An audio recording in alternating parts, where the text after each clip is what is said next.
បាទសួស្តីបងប្អូនថ្ងៃនេះចាប់ផ្ដើមរៀបចំបងប្អូននេះរៀបចំបូមទឹកទៀតហើយប្រេកស្រូវនេះទៅបាន10ថ្ងៃជាងបងប្អូនពីច្រើនតែមកទឹកទៅ10ថ្ងៃគេចាប់ដើមបូមទឹកហើយ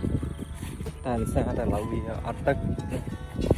ដល់ទឹកយូរពេកឥឡូវចាប់ដើមមានទឹកហើយ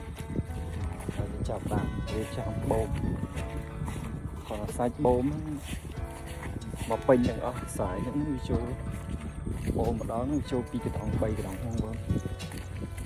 តែ2កដងសាំងកដងបងប្អូនមកពេញអត់សាប់ទៀតណាតោះឆ្នាំនេះខូចច្រើនណា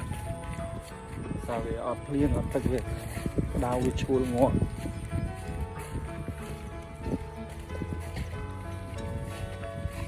បងប្អូនព្រលឹម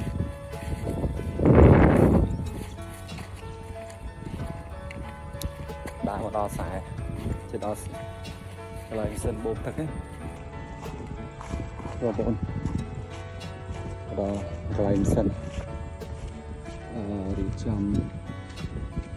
សិនបូមទឹកមកណានេះសិនយើងដាក់ចោលដល់ហើយនេះបង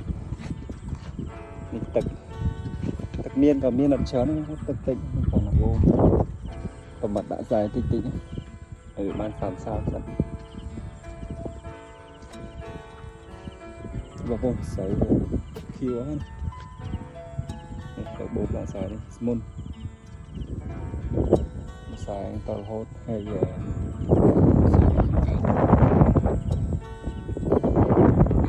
ខ្សែនេះខ្សែដល់ផុតសិនចាំដាក់ចូលទឹក